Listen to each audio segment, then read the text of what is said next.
Hello बच्चों, कैसे हो आप लोग। बेटा आज हम लोग क्लास 9 का चैप्टर नंबर 2 स्टार्ट करने वाले हैं और ये चैप्टर आपके लिए बहुत ही आसान होने वाला है। और ये जो नोट्स आपके लिए मैं बना के लाऊँ ये बेस्ट है। अगर आप इन नोट्स से पढ़ लोगे इससे बाहर कुछ नहीं आने वाला। तो जस्ट 15-20 मिनट, 20 मिनट्स और 25 मिनट्स आप ध्यान से देखो, ये चैप्टर आपका अभी क्लियर हो जाएगा और आपको दोबारा पढ़ने की जरूरत नहीं महसूस होगी। तो चलो स्टार्ट करते हैं बेटा। तो सबसे पहले देखो मैटर क्या होता है। Matter everything in our surrounding, everything in our surrounding जो स्पेस घेरते हैं, which occupy space and having mass. तो जिसका कुछ ना कुछ मास होता है बेटा और जो जगह घेरती है वो मैटर होती है। तो हमारे सराउंडिंग में ऑलमोस्ट सारी चीज़ें ऐसी हैं जो जगह घेरती हैं। और कुछ कहते हैं कुछ चीज़ें जैसे feelings, it does not occupy space. तो अगर ये स्पेस नहीं घेरती है तो मैटर नहीं है। तो मैटर वैसे सारी चीज़ें होती है जो आपको दिखाई दे रही है वो सब मैटर है। जो नहीं भी दे रही जैसे हवा, वो भी मैटर है क्योंकि वो भी जगह घेरती है। जैसे लाइक बैलून में भरते हैं वो फूल जाती है क्योंकि वो जगह घेरती है। तो वो सारी चीज़ें जो जगह घेरती है वो मैटर होती है। मैटर के आपके दो टाइप होते हैं, प्योर सब्सटेंसेस और impure, which is mixture. Mixture के आपके दो टाइप होते हैं, होमोजेनस और हेटेरोजेनस। उसके बाद प्योर सब्सटेंस में आपके एलिमेंट आते हैं बेटा, कंपाउंड। एलिमेंट के भी टाइप होते हैं, आगे देखेंगे हम, metals, non metals and metalloids. And mixture में दो टाइप के होते हैं, homogeneous mixture and heterogeneous mixture. Homogeneous में आपका प्योर सॉल्यूशन आता है, हेटेरोजेनस में आपका कोलाइडल और सस्पेंशन आता है। तो बहुत डिटेल में एक एक करके सारी चीजें देखेंगे ध्यान से। चलो नेक्स्ट पेज स्टार्ट करते हैं बेटा। So what is pure substance? Pure substance may be defined as the material which contains only one kind of atom or molecule. जिसमें एक ही टाइप के एटम और मॉलिक्यूल्स होते हैं उनको हम प्योर सब्सटेंस बोलते हैं बेटा। What is pure substance? ऐसे कंपाउंड्स या ऐसे सब्सटेंसेस जिसमें एक टाइप के ही पार्टिकल होते हैं, चाहे वो एटम हो चाहे वो मॉलिक्यूल हो, उसको हम प्योर सब्सटेंस बोलते हैं। प्योर सब्सटेंस आपके दो टाइप के होती हैं, हमने बताया भी, एलिमेंट और compound. What is element? Pure substance which are made up of only one kind of atoms, जो सिर्फ एक ही टाइप के एटम से बने होते हैं उनको हम एलिमेंट बोलते हैं। ठीक है। What is compound? Pure substances which are made up of only one kind of molecule. बेटा देखो, मॉलिक्यूल और एटम में क्या डिफरेंस है थोड़ा सा समझते हैं हम। मॉलिक्यूल और एटम में क्या डिफरेंस है समझते। देखो एटम जनरली क्या होता है, जैसे आपका कार्बन एक एटम है, ठीक है, कार्बन आपका एक एटम है, ठीक है। और क्या एटम है बेटा, जैसे आपका फ्लोरीन एक एटम है, ठीक है, सोडियम एक आपका एटम है। लेकिन अगर मैं बोलूं H2O, तो H2O का अगर एक पार्टिकल उठा लोगे ना तो ये H2O ही होगा क्योंकि H2O पूरा वाटर है। वाटर का एक पार्टिकल उठा लो वो भी H2O। लेकिन इसमें दो चीजें मिक्स हैं, लेकिन हर एक पार्टिकल जो वाटर का होगा वो H2O ही होगा, एक ही टाइप के पार्टिकल। कैसा? H2O। तो इसमें दो चीजें हैं, इसको हम मॉलिक्यूल बोलते हैं। एटम जो सिंगल होता है और मॉलिक्यूल जिसमें एक से ज्यादा एटम्स होते हैं। लेकिन ये इसको आप तोड़ नहीं सकते, आप अब तोड़ोगे तो हाइड्रोजन ऑक्सीजन अलग हो जाएगा, फिर वो वाटर नहीं रहेगा, है ना। तो व्हाट इज एलिमेंट बेटा? जिसमें एक ही टाइप के एटम होते हैं। और कंपाउंड ऐसे प्योर सब्सटेंसेस जिसमें एक ही टाइप के मॉलिक्यूल्स होते हैं। तो ये मॉलिक्यूल और ये एटम है। एटम सिंगल होते हैं और मॉलिक्यूल में दो या दो से ज्यादा एटम से मिलकर एक मॉलिक्यूल बनता है। तो कंपाउंड जनरली मॉलिक्यूल से बने होते हैं और एलिमेंट जनरली एटम से बने होते हैं। ठीक है, okay. All the atoms in an element are identical, atom of a different element are different. मतलब डिफरेंट टाइप के एलिमेंट्स होते हैं हमारे, जैसे मेटल, नॉन मेटल्स, मेटलॉइड्स, है ना। तो मेटल, नॉन मेटल, मेटलॉइड्स आपके एलिमेंट्स हैं। और कंपाउंड क्या होते हैं बेटा? Atom consisting are from two or more different element, the different element are combined in a fix proportion. ये बहुत इंपॉर्टेंट लाइन है। कंपाउंड कैसे बनता है बेटा? कंपाउंड ऐसे नहीं बनता। जैसे ये हमारा ही कंपाउंड है H2O।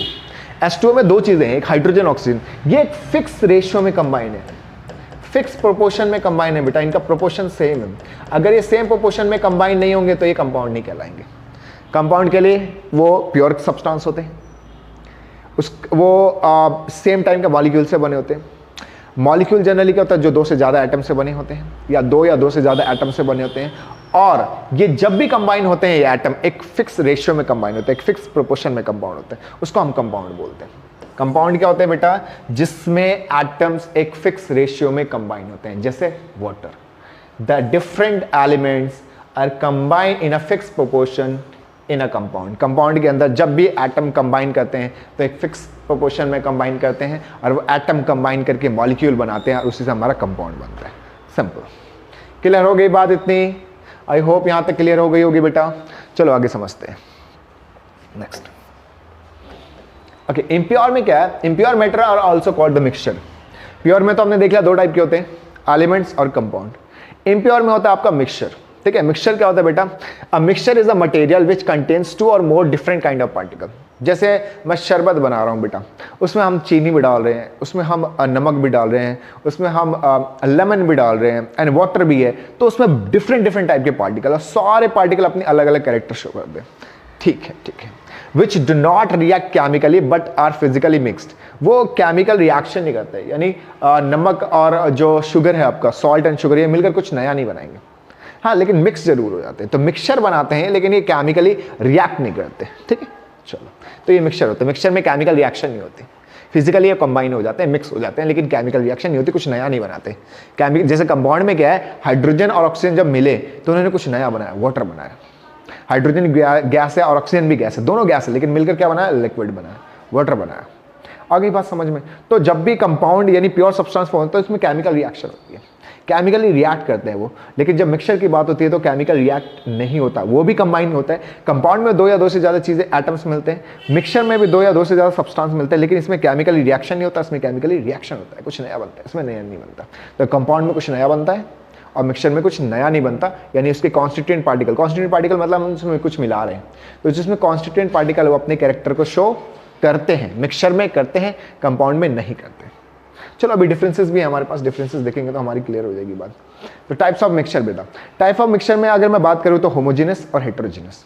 टाइप्स ऑफ मिक्सचर की अगर मैं बात करूं तो 2 टाइप के होते हैं, होमोजेनस और हेटेरोजेनस। होमोजेनस से पूरी तरीके से घुल जाते हैं, जो बिल्कुल आपको लगेगा ही नहीं कि उसके अंदर कुछ मिक्स है। जैसे हम प्योर नमक में, सॉरी प्योर वाटर में अगर हम प्योर सॉल्ट ऐड कर दें तो पूरी तरीके से मिक्स हो जाएगा, आपको पता भी नहीं चलेगा उसमें सॉल्ट है। आगे बात समझिए, तो वो हमारा homogeneous. Homogeneous mixture is said to homogeneous if all the component of the mixture are uniformly mixed and there are no boundaries of separation, मतलब आपको लगेगा ही नहीं कुछ अलग है, पूरी तरीके से मिक्स हो जाता है होमोजेनस। जिसमें पूरी तरीके से मिक्स ना हो, इसमें बाउंड्रीज ऑफ सेपरेशन यानी आपको अलग अलग नजर आए। आप बोल सकते हैं हाँ भाई ये दूसरा मॉलिक्यूल है या दूसरा सब्सटेंस है, दूसरा सब, इसको बोलते हैं बाउंड्री ऑफ सेपरेशन, जिसे हम बता सके कि ये अलग है, ये अलग है। ठीक है, तो इसमें बाउंड्री ऑफ सेपरेशन होते हैं, हम बता सकते हैं इसमें ये अलग है, ये अलग है, लेकिन इसमें नहीं होता, ये बिल्कुल प्योरली मिक्स हो जाते हैं, ये अच्छे से मिक्स नहीं होते।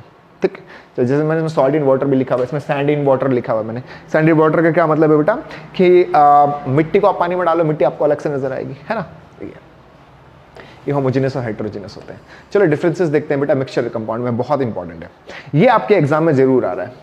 आप इस पे वेरी इंपॉर्टेंट मार्क करो और इसको याद करो, बहुत सही तरीके से लिखा है मैंने, पूरे मार्क्स मिलने वाले हैं, चाहे 2 नंबर का है, 3 नंबर का है, 5 नंबर का, पूरे नंबर मिलने वाले हैं आपको। देखो मिक्सचर क्या होता है, अब मिक्सचर में भी होमोजेनस और हेटेरोजेनस, मिक्सचर दोनों में से कुछ भी हो सकता है, होमोजेनस भी हो सकता है, हेटेरोजेनस में, लेकिन कंपाउंड ऑलवेज होमोजेनस होता है, कंपाउंड ऑलवेज होमोजेनस होता है। The composition of a mixture is variable, यानी इसको किसी भी रेशियो में मिला लो, कितना ही मिला लो, इसका ये मतलब है। वेरिएबल का क्या मतलब है कि आप 2 या 2 से सब्सटेंस को कितना भी मिला लो, कोई दिक्कत नहीं, मिक्सचर बन जाएगा आपका। शरबत में आप कितना ही चीनी मिला दो, जिसको पसंद है, मुझे चीनी पसंद है, मैं भर के चीनी मिलाऊंगा भाई, जितना मर्जी उतना मिलाऊंगा, यानी मेरी जो मिक्सचर में जो मैं कंपोजिशन यानी जो मैं जो चीजें मिलाने वाला हूँ वेरिएबल है, कितना ही मिला सकते हैं, लेकिन इसमें फिक्स होता है, डेफिनेट कंपोजिशन होता है, डेफिनेट रेशियो होता है, डेफिनेट प्रोपोर्शन में एटम्स कंबाइन करते हैं। A mixture does not have definite melting और boiling point, क्यों? क्योंकि इट डिपेंड्स कि हमने उसके अंदर कितनी चीज़ मिलाई। तो मिक्सचर का जो कोई भी definite melting point boiling point नहीं होता, चीनी बढ़ाते जाओ मेल्टिंग पॉइंट बॉइलिंग पॉइंट बढ़ता चला जाएगा, लेकिन कंपाउंड का fix melting point boiling point होता है। जैसे मैंने हाइड्रोजन और ऑक्सीजन को कंबाइन किया, H2O बना, H2O का फिक्स बॉइलिंग पॉइंट है 100 degree Celsius, fix melting point है 0 डिग्री सेल्सियस। तो कंपाउंड का fix melting point boiling point होता है, मिक्सचर का fix melting point boiling point नहीं होता। एनर्जी इज नीदर एब्जॉर्ब्ड और not evolve during the reaction, during the formation of mixture, यानी जब मिक्सचर बनता है ना तो ना ही उसको हीट की जरूरत होती है और ना ही जब रिएक्शन होते हैं, रिएक्शन तो होता ही नहीं एक्चुअली, ना ही वो जब वो कंबाइन होते हैं तो ना ही हीट निकलती है और ना ही हीट की जरूरत पड़ती है। लेकिन जब कंपाउंड फॉर्म होता है बेटा, जब हम कंपाउंड की फॉर्मेशन करते हैं, या तो हीट की जरूरत पड़ती है कंपाउंड बनाने के लिए, या फिर कंपाउंड अपने आप ही हीट रिलीज करेगा। जैसे आप पानी के अंदर मार्केट से लाया हुआ चूना डाल दो, आपका जो कंटेनर है पूरा का पूरा गर्म हो जाएगा, क्यों? क्योंकि केमिकली वो रिएक्शन करता है, क्योंकि वो वाटर के साथ रिएक्ट करता है तो उसमें से हीट निकलती है। तो जब कंपाउंड की फॉर्मेशन होती है तो उसमें एनर्जी एब्जॉर्ब भी हो सकती है और रिलीज भी हो सकती है, लेकिन मिक्सचर में ऐसा नहीं होता। The properties of mixture are the properties of its constituent. जो मिक्सचर की जो प्रॉपर्टी होती है वो उसके कॉन्स्टिट्यूएंट की प्रॉपर्टी होती है, यानी मीठा है तो उसमें जो कॉन्स्टिट्यूएंट मीठा डाला हमने उसकी वजह से, अगर नमकीन है तो उसमें जो हमने नमक डाला उसकी वजह से। तो कॉन्स्टिट्यूएंट पार्टिकल की जो प्रॉपर्टी है वही मिक्सचर की प्रॉपर्टी हमें शो होती है, लेकिन कंपाउंड के अंदर जो हमने कॉन्स्टिट्यूएंट पार्टिकल डाले हैं, जो एलिमेंट डाले हैं, उसकी प्रॉपर्टी हमें शो नहीं होती। यानी जैसे मैंने हाइड्रोजन गैस डाला, मुंह में लगाया तो क्या हमें ऐसा लगता है कि हम गैस पी रहे हैं? ऐसा लगता है पानी पी रहे हैं। तो इसके अंदर जो एलिमेंट्स हैं जो मैंने मिलाए हैं या जो मॉलिक्यूल्स जो मैंने मिलाए हैं सब्सटेंस, उसकी प्रॉपर्टी शो नहीं होती। यानी कंपाउंड के अंदर कॉन्स्टिट्यूएंट पार्टिकल मतलब जो मैंने उसके अंदर मिलाए हैं, कॉन्स्टिट्यूएंट पार्टिकल अपनी प्रॉपर्टी को लूज कर देते हैं। कंपाउंड के अंदर कॉन्स्टिट्यूएंट पार्टिकल अपनी प्रॉपर्टी को लूज कर देते हैं, बट मिक्सचर में ऐसा नहीं होता। तो सिंपल डिफरेंसेस यहाँ लिखे, अगर आप ये सारे के सारे याद कर ले तो आपको पूरे मार्क्स मिलने वाले हैं, पूरे मार्क्स मिलने वाले। जस्ट स्क्रीनशॉट ले लो ताकि आप याद कर पाओ सही से। चलो नेक्स्ट करते हैं, आ जाओ बेटा। ना ये भी बहुत इंपॉर्टेंट है, ये भी एग्जाम में कई बार आ जाता है बेटा। फिजिकल और केमिकल चेंज। तो केमिकल चेंज क्या होता है? Chemical change bring about a change in the chemical property, जिसमें केमिकल प्रॉपर्टीज बदल जाती है। हाइड्रोजन ऑक्सीजन को मिलाया, वाटर बन गया, केमिकली पूरी प्रॉपर्टी बदल गई। ये दोनों गैसेस थे, अब लिक्विड बन गया। इसको पी भी सकते हैं, हाइड्रोजन गैस को तो पी भी नहीं सकते, ठीक है। तो केमिकल की पूरी प्रॉपर्टी चेंज हो जाती है। इसमें फिजिकल चेंज में कोई भी प्रॉपर्टी चेंज नहीं होती। हाँ, स्टेट बदल जाएगा। स्टेट का मतलब सॉलिड, लिक्विड, गैस। सॉलिड से लिक्विड में, लिक्विड से गैस में कन्वर्ट हो जाएगा, ये हो सकता है। There is no change in the chemical composition of the substance during the physical change. Physical change में कुछ नया नहीं होता, chemical change में ऑलरेडी उनकी chemical properties पूरी चेंज हो जाती है। No new substance form, इसमें ना कोई नया substance बनता है। It is temporary and hence reversible. ये temporary होता है। जैसे वाटर को मैंने ठंडा किया, बर्फ बन गया, थोड़ी देर बाद वापस लिक्विड है, तो ये टेम्परेरी है और ये रिवर्सिबल भी है। इसको चेंज किया जा सकता है, वापस लाया जा सकता है। सॉलिड से लिक्विड बनाया, लिक्विड से वापस सॉलिड बना सकते हैं। बट ये क्या होता है? It is permanent and hence irreversible. Chemical change में ऐसे तो बहुत सारे रिवर्सिबल रिएक्शंस भी होते हैं, बट ज़्यादातर रिएक्शन इरिवर्सिबल होता है, जिनको वापस नहीं ला सकते। जैसे मैं बोलता हूँ बेटा, किसी चीज़ को जलाना, ये केमिकल चेंज होता है, और एक बार जल गई कोई चीज़ तो वापस आप वैसा ही नहीं बना सकते। तो केमिकल चेंज इरिवर्सिबल होता है, इसको रिवर्स नहीं कर सकते, लेकिन फिजिकल चेंज को आप रिवर्स कर सकते हो। चलो नेक्स्ट टॉपिक है हमारा टिंडल इफेक्ट। तो टिंडल इफेक्ट क्या होता है बेटा? जनरली आपने देखा होगा कि जो अभी भी गांव में रहते हैं बहुत सारे लोग, अगर एक छोटा सा छेद हो जाता है तो नीचे आते आते ना वो लाइट, जो छेद से लाइट आती है, जो सनलाइट, वो नीचे आते आते बड़ी हो जाती है। कहीं पे खिड़की में छोटा सा छेद हो जाएगा, वहां से लाइट आएगी, दीवार पे आपको बड़ी सी नजर आती है, जस्ट लाइक दिस। तो वो क्या, आप लाइट को देख नहीं सकते, लेकिन जो छेद से लाइट आ रही है वो विजिबल होती है, आपको नजर आती है ये ऐसे लाइट आ रही है। तो टिंडल इफेक्ट क्या होता है? जब भी कोई लाइट किसी ऐसे मीडियम से पास हो जो उस मीडियम को विजिबल कर दे। बेटा, जब लाइट किसी ऐसे मीडियम में एंटर करे कि वो मीडियम उस लाइट को विजिबल कर दे, यानी हमें पता चले कि ये रहा रास्ता, ऐसे जा रही है लाइट, तो उसको हम टिंडल इफेक्ट बोलते हैं। दूसरी भाषा में, अगर कोई लाइट किसी मीडियम से हम पास करें और वो लाइट को फैला दे, जब किसी लाइट को हम किसी मीडियम से पास करें और वो लाइट को फैला दे, तो इसको भी हम टिंडल इफेक्ट बोलते हैं। दो डेफिनेशंस अलग अलग बुक में आपको देखने को मिल जाएगी, एक जो लाइट को फैला दे, या फिर अगर किसी मीडियम से पास करें, जैसे कोलाइडल सॉल्यूशन से पास करें, या जैसे हमारे एयर में भी जो लाइट आ रही है छेद से, वो ऐसे फैल रही है और साथ में उसका पाथ विजिबल हो रहा है। तो अगर किसी भी लाइट का पाथ विजिबल हो जाए किसी मीडियम में एंटर करने के बाद, तो वो जो मीडियम हो वो कैसा होगा बेटा? वो लाइट को फैलाने वाला होगा, यानी वो मीडियम टिंडल इफेक्ट शो कर रहा है। तो टिंडल इफेक्ट का मतलब है या तो लाइट का फैलाना या फिर पाथ का विजिबल होना, वो टिंडल इफेक्ट होता है। लाइट हमें दिखाई नहीं देती, लेकिन लाइट का पाथ अगर विजिबल हो रहा है तो यहाँ पे टिंडल इफेक्ट होता है, ठीक है बेटा। तो if a light is pass through a medium and its path can be seen, आप रास्ते को देख सकते हो, आप लाइट को देख रहे हो कि हाँ ये लाइट ऐसे जा रही है, तो उसको बोलते हैं हम टिंडल इफेक्ट, ठीक है बेटा। ठीक है, अच्छा, इसके और भी एग्जांपल्स मैंने लिए हैं। देखो, इस मीडियम से पास किया, इसमें से आपको पाथ नजर नहीं आ रही लाइट की, लेकिन इसमें पाथ नजर आ रही है, तो मतलब इसका इस सॉल्यूशन के अंदर टिंडल इफेक्ट शो हो रहा है, बट इस सॉल्यूशन के अंदर टिंडल इफेक्ट शो नहीं हो रहा। और एक और एग्जांपल लिया बेटा मैंने, देखो फॉग में, धुंध में, या फिर सुबह सुबह पेड़ों वगैरह से लाइट ऐसे आती है, हमें बिल्कुल पाथ नजर आता है, लाइट का पाथ नजर आता है, ठीक है। तो अगर लाइट का पाथ नजर आ रहा है आपको, तो ये भी टिंडल इफेक्ट है। आपको देखो लाइट जाती हुई दिखा रही है, वैसे आपको दिन में बहुत सारी रोशनी है लेकिन आपको लाइट नजर नहीं आएगी, बट यहाँ पे लाइट नजर आ रही है, इसी को हम टिंडल इफेक्ट बोलते हैं। क्या यहाँ तक बात क्लियर है बेटा? क्या यहाँ तक बात क्लियर है? यहाँ तक सबको बात समझ में आ गई? आई होप यहाँ तक बात आपको समझ में आ गई होगी। चलो अब आगे देखते हैं। नेक्स्ट है बेटा हमारा सॉल्यूशन। तो मैंने आपको बताया था कि आपके दो टाइप के सॉल्यूशन है, होमोजेनियस और हेटेरोजेनियस। होमोजेनियस और हेटेरोजेनियस। होमोजेनियस में आपका आता है ट्रू सॉल्यूशन। तो चलो सॉल्यूशंस के बारे में पढ़ने वाले हैं। This topic actually solution, true solution, true solution, colloidal और सस्पेंशन, इसको बुक में important, actually most important mark कर लो। True solution, colloidal and suspension. तो चलो पहले ट्रू सॉल्यूशन की बात करते हैं। तो सॉल्यूशन क्या होता है बेटा? A solution is a defined as the homogeneous mixture. Solution कैसा होता है? होमोजेनियस मिक्सचर होता है of two or more chemically non reacting substances, क्योंकि हमें पता है मिक्सचर के अंदर केमिकल रिएक्शन नहीं होता और हम मिक्सचर की बात कर रहे हैं। सॉल्यूशन क्या है? मिक्सचर है। True solution colloidal suspension mixture के पार्ट है। होमोजेनियस है सॉल्यूशन, हेटेरोजेनियस है कोलाइडल सस्पेंशन। तो एक्चुअली सॉल्यूशन क्या है? It is defined as the homogeneous mixture of two or more chemically non reactive substance, जिसमें हम दो चीजें मिला रहे हैं जो केमिकली रिएक्ट नहीं करती, whose composition can be varied within limits.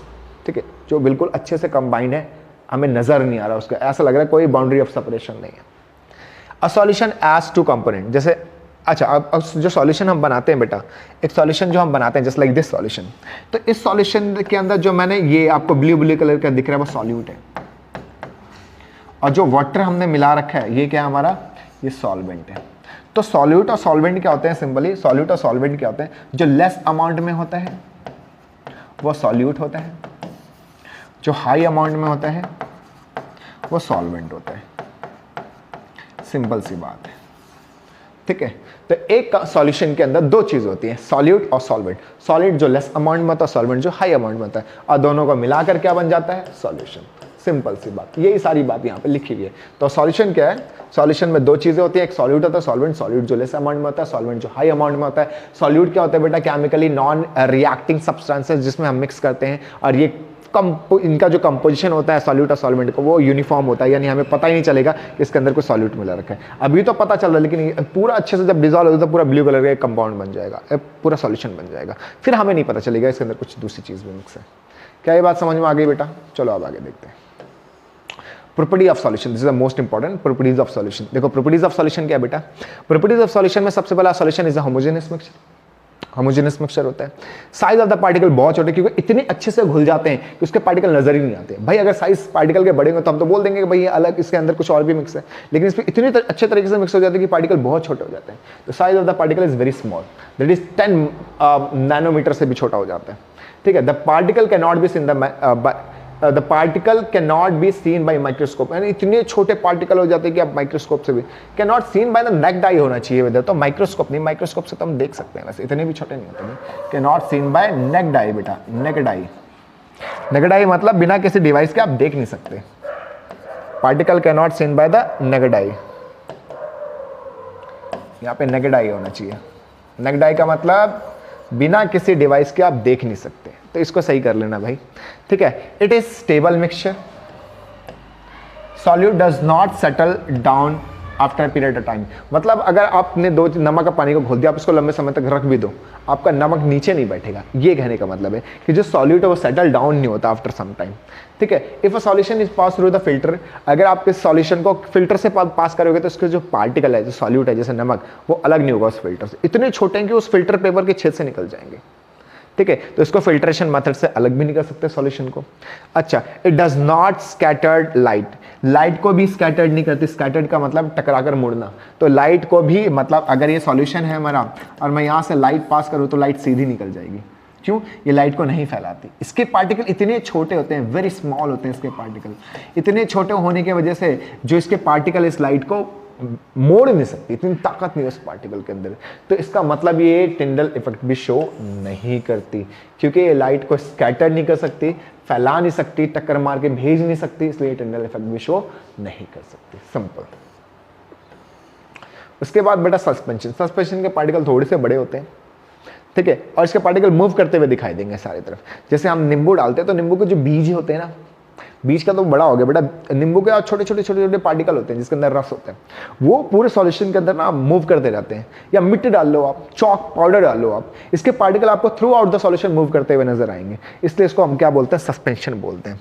A suspension is a heterogeneous mixture in which the solute particle do not dissolve but remain suspended through out the solution.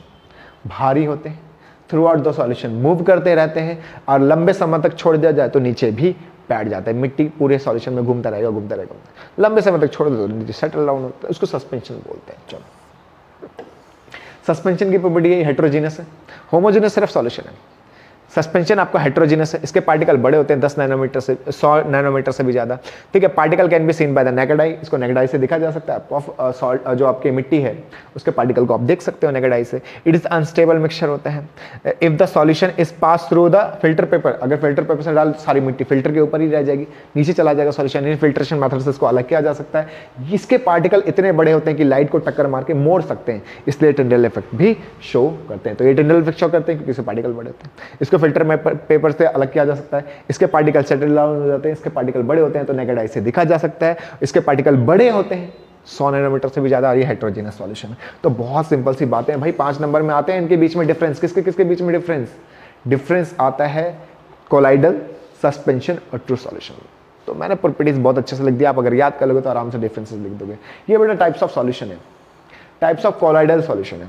Collide ना generally, जैसे आपका example मैं simple दूं तो milk और आपका जो blood है ये कोलाइड सॉल्यूशन है। लगते हैं यूनिफॉर्म, ऐसा लगता है कि एक सॉल्यूशन है, इसके पार्टिकल को आप देख नहीं सकते, बट एक्चुअली वो नॉन यूनिफॉर्म होते हैं और इसके पार्टिकल भी आपके सॉल्यूशन से पार्टिकल से बड़े होते हैं। जैसे हमारे ब्लड के जो शेल्स होते हैं उसके अंदर हमारा हीमोग्लोबिन होते हैं, ठीक है, रेड ब्लड सेल्स होते हैं, व्हाइट ब्लड सेल्स होते हैं, तो अलग अलग टाइप के पार्टिकल होते हैं, वो कोलाइडल होते हैं बेटा। मिल्क के अंदर भी आपका बटर होता है, क्रीम होता है ना, ये सारी चीजें। तो अब सुनो, ये सारी टाइप के कोलाइडल सॉल्यूशन। अच्छा, इसमें क्या है, डिस्पर्स फेज या डिस्पर्शन फेज, इसको हम इसके अंदर डालेंगे और ये बनेगा। तो ऐसे आ जाता है कि अगर मैं सॉलिड में गैस मिलाऊं, क्वेश्चन में देखो एमसीक्यू में कैसा आता है कि अगर हम सॉलिड में गैस मिलाएं, सॉलिड में गैस मिलाएं तो क्या बनेगा, सॉलिड एरोसोल बनेगा। अगर मैं लिक्विड में सॉलिड मिलाऊं तो जल बनेगा, लिक्विड में गैस मिलाए तो एरोसोल बनेगा। वो आपको 4 ऑप्शन देंगे कि mixture of liquid liquid, mixture of liquid liquid, 4 option दे देंगे, एरोसोल, जेल, वट एवर और इमल्शन। तो लिक्विड लिक्विड का जो मिक्सचर होता है बेटा इमल्शन होता है। तो 4 ऑप्शन में आपको इमल्शन प्रेडिक्ट करना है। तो इसलिए मैं जानबूझ के लेकर आया हूं। इस पर एमसीक्यू आता है कि mixture of gas and solid क्या होता है, mixture of gas and solid क्या होता है, सॉलिड फॉर्म होता है। Mixture of gas and liquid क्या होता है, तो फॉर्म होता है। तो ऐसे आपसे पूछेंगे mixture of gas and liquid क्या होता है, what is the mixture of gas and liquid. 4 option दे दिया, solid form, aerosol, emulsion, gel form, what, तो फॉर्म पे टिक करना है। तो इस पे एमसीक्यू आता है, इसलिए मैं जानबूझ के इसको लेकर आया ताकि आपको ये बता सकूं कि एमसीक्यू में इस चैप्टर से कैसे क्वेश्चन आएंगे। तो सुनो, ठीक है, आ जाओ। उसके बाद प्रॉपर्टीज ऑफ कोलाइडल क्या होते हैं। कोलाइडल क्या होता है मैं आपको बता चुका हूं, उसका एग्जांपल दे चुका हूं। कोलाइडल हेटेरोजेनस मिक्सचर है, लगता होमोजेनस है बट होता एक्चुअली हेटेरोजेनस है। ये the size of the particle smaller than the suspension, suspension के पार्टिकल तो बहुत ज्यादा बड़े होते हैं, तो उससे छोटे होते हैं लेकिन सॉल्यूशन से बड़े होते हैं। इसके पार्टिकल सस्पेंशन से छोटे होते हैं लेकिन ट्रू सॉल्यूशन से, जिसके पार्टिकल बहुत अच्छे से घुल जाते हैं, उससे थोड़े से बड़े होते हैं, ठीक है। Particle can be seen by the naked eye, इसके पार्टिकल को माइक्रोस्कोप से देख सकते हो आप। वैसे अंदर देखकर नहीं बता सकते कि भाई इसमें रेड ब्लड सेल्स है या व्हाइट ब्लड सेल्स है, क्या ब्लड में क्या क्या आप देख नहीं सकते, बट माइक्रोस्कोप से देख सकते हो आप। इसके पार्टिकल को माइक्रोस्कोप से जरूर देखा जा सकता है, ठीक है। इट इज स्टेबल मिक्सचर, ये स्टेबल मिक्सचर है। इसके पार्टिकल ऐसे ऐसे मूव करते हुए आपको नजर नहीं आएगा, इसलिए स्टेबल है। Particle did not settle down at the bottom, इसके पार्टिकल भी आप ना ब्लड को बहुत समय तक ऐसे रख दो, आपको ऐसा नहीं होगा कि red blood cells, white blood cells, platelet सारे नीचे बढ़ जाएंगे, सिर्फ पानी पानी ऊपर तैरता हुआ नजर आएगा, ऐसा बिल्कुल नहीं होता, ठीक है। तो इसके पार्टिकल सेटल डाउन नहीं होते, सिर्फ सस्पेंशन है जिसके पार्टिकल सेटल डाउन होते हैं। When the solute passes through the filter paper, the solute and solvent do not separate. इसके भी पार्टिकल इतने बड़े भी नहीं होते, ठीक है, कि ये फिल्टर पेपर से इसको छान सके, यानी इसके पार्टिकल भी बहुत छोटे होते हैं, इसके पार्टिकल भी बहुत छोटे होते हैं। ये भी फिल्टर पेपर के छेद से निकल सकते हैं, यानी इसको भी फिल्टर मेथड से अलग नहीं किया जा सकता है। और ये टिंडल इफेक्ट शो करते हैं बेटा, ये समटाइम्स कर भी सकते हैं और नहीं भी कर सकते हैं ना। एनसीईआरटी में देखोगे ना तो लिखा होगा यहाँ पे टिंडल इफेक्ट शो करते हैं, तो आप एनसीईआरटी वाली बात लिखना भाई कि ये टिंडल इफेक्ट शो करते हैं, ये समटाइम्स करते हैं। कुछ कोलाइडल सॉल्यूशन ऐसे होते हैं जिसमें करते हैं, कुछ कोलाइडल सॉल्यूशन ऐसे होते हैं जिसमें नहीं करते, तो आप लिखना टिंडल इफेक्ट शो करते हैं, ठीक है, ध्यान रखना, ध्यान रखना बेटा। चलो आ जाओ। And this is the homogeneous heterogeneous, again the most important topic. इसमें बेटा जो मोस्ट इंपॉर्टेंट टॉपिक है आपकी, ठीक है, वो क्या क्या मैं लिख देता हूं अलग से। एक तो ये आ रहा है एग्जाम में, एक आपका कंपाउंड एंड मिक्सचर आ रहा है एग्जाम में, आ रहा है। और किस में डिफरेंस बेटा, वही सॉल्यूशन, सस्पेंशन और कोलाइडल, इसमें डिफरेंस, ये जरूर याद कर लेना। इसके अलावा टिंडल इफेक्ट क्या होता है ये याद कर लेना। और एमसीक्यू में जो मैंने अभी आपको बताया मिक्सचर ऑफ कोलाइडल, कोलाइडल के कितने टाइप्स होते हैं वो, तो ये इस चैप्टर के मोस्ट इंपॉर्टेंट टॉपिक, आपको छोड़ना नहीं है। And chemical change, physical change भी याद कर लो तो ज़्यादा बेटर है, ठीक है। तो चलो होमोजेनियस हेटेरोजेनियस करते हैं। तो होमोजेनियस जिसके पार्टिकल अच्छे से घुल जाता है, यूनिफॉर्म कंपोजिशन होता है, इसका यूनिफॉर्म कंपोजिशन नहीं होता। It has only one phase, आपको लगेगा एक ही है। There are to or more phases, ठीक है। टू और मोर फेजेस मतलब आपको लगेगा कि अलग अलग है ऐसा करके। It can be separated out physically, इसको अलग किया जा सकता है, ठीक है। अच्छा, इट कांट बी, इसको सेपरेट नहीं किया जा सकता। फिल्टर पेपर से आप अलग नहीं कर सकते इसको फिल्टर पेपर से अलग किया जा सकता है, इसको फिजिकली अलग किया जा सकता है, उसको नहीं किया जा सकता। होमो मीन्स होता है सेम, हेटेरो मीन्स होता है डिफरेंट, ठीक है। इसके एग्जाम्पल है बेटा अल्कोहल और वाटर। आपने एक बार वाटर में आपने अल्कोहल मिला दिया, आप अल्कोहल को वाटर से अलग नहीं कर सकते। बट इसमें क्या है, अगर सोडियम क्लोराइड को सैंड में मिलाओगे तो आप सोडियम क्लोराइड को अलग कर सकते हो। तो these are the differences of homogeneous and heterogeneous, जो कि बहुत आसान है।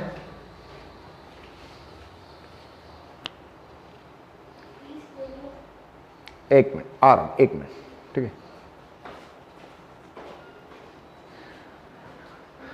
तो these are the simple notes and topics इस चैप्टर में, बस इतना ही है, ठीक है। तो ये चैप्टर टोटली खत्म हो चुका है एंड आई होप आप लोगों को समझ में अगर आया हो तो चैनल को जल्दी जल्दी सब्सक्राइब करें।